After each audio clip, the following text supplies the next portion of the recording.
Munchen, Jerman memainkan instrumen kuningan asal barat dan timur dalam sebuah komposisi di depan gereja Mariahilkirche. Tepat pukul 6 sore, saat lonceng gereja berdentang menunjuk waktu, kelompok peleganjur bola gita asal Graz, Austria memulai parade menuju Museum Kota Munchen, Münchner Stand Museum. Walau tidak cukup penabuh untuk prosesi balai ganjur, para penabuh dari grup lain ikut bergotong royong saling melengkapi. Polisi setempat mendukung acara tersebut dengan menghentikan kendaraan di setiap perempatan yang dilewati. Selama 30 tahun, Museum Kota Munchen, Jerman memiliki berbagai koleksi yang berkaitan dengan Jawa dan Bali. Selain memamerkan, museum ini juga memberi kesempatan bagi mereka yang tertarik untuk belajar gamelan. Tahun ini untuk kali pertama, Museum Kota Munchen menyelenggarakan Festival Gamelan Internasional. Festival ini dibuka 8 Juni lalu dan berakhir 17 Juni 2018. Selama 10 hari, festival ini dipadati dengan berbagai agenda seperti workshop, film, wayang kulit, dan tentunya pertunjukan gamelan dan tari-tarian. Ada sekitar 20 kelompok gamelan tampil yang sebagian besar berasal dari Eropa seperti Prancis, Jerman, Austria, Belanda, dan Spanyol.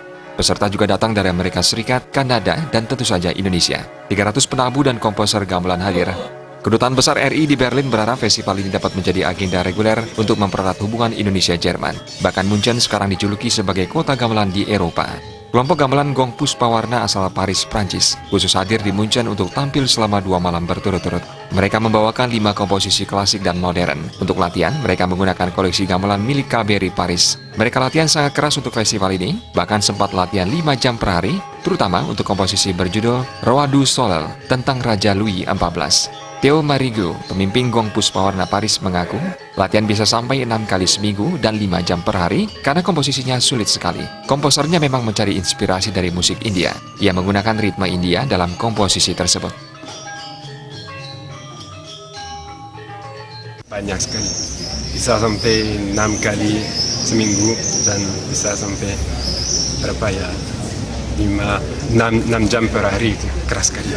Kan ada tabu yang sulit sekali, yang baru, yang Roi Soleil 14 itu, waduh. Kan ada yang dari dasarnya dia cari inspirasi dari musik India.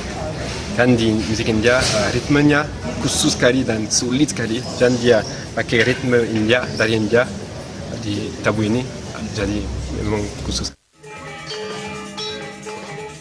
Dalang Sujarwo Joko Prihatin, komposer dan pemusik jazz Balawan, juga ambil bagian dalam festival ini.